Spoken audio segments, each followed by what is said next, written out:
നമ്മുടെയൊക്കെ ജീവിതത്തിൽ നമ്മുടെ മാതാപിതാക്കൾ ഉള്ളിടത്തോളം കാലം നമുക്ക് ഒരു ടെൻഷനും ഇല്ല അല്ലേ? ഒരാളും പേടിക്കേണ്ട, ഒരു ടെൻഷനും ഇല്ലാതെ നമുക്ക് ജീവിക്കാൻ പറ്റും.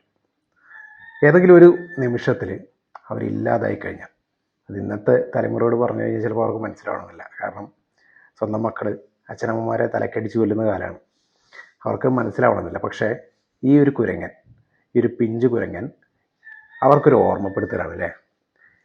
അവരില്ലാതായി കഴിഞ്ഞാൽ എത്രത്തോളം വേദനിക്കും, എത്രത്തോളം കഷ്ടപ്പെടും, ജീവിച്ച് മുന്നേറാൻ വേണ്ടിയിട്ട് എത്രത്തോളം പൊരുതണം. ചിലപ്പോൾ ആ പൊരുതലിൻ്റെ ഇടയിൽ വീണ് പോയേക്കാം. തൻ്റെ ചെറുപ്രായത്തിൽ അച്ഛനമ്മമാർ ഉപേക്ഷിച്ച് പോയ ആ ഒരു കുഞ്ഞ് മറ്റുള്ളവരുടെ മുമ്പിൽ ഒരു ബലിയാടായിപ്പോയി. ആർക്കും വേണ്ടാത്തവനായി. എല്ലാവരും അവനെ ഒറ്റപ്പെടുത്തി. ആ സമയത്ത് അവന് കിട്ടിയതൊരു പാവയാണ്. അത് അവൻ്റെ അമ്മയാണെന്ന് കരുതിയിട്ട് അവൻ എല്ലാ സങ്കടങ്ങളും അതിനോട് തുറന്നു പറഞ്ഞു. പക്ഷേ അത് വേറൊരു പാവയാണ്, അതിനൊന്നും ചെയ്യാൻ പറ്റില്ല. ഇങ്ങനെയാണല്ലേ സത്യത്തിൽ നമ്മുടെ സ്വന്തം അച്ഛനമ്മമാർ പെട്ടെന്നൊരു ദിവസം അങ്ങോട്ട് ഇല്ലാതായി കഴിഞ്ഞാൽ ഉണ്ടാവാൻ പോകുന്നത്.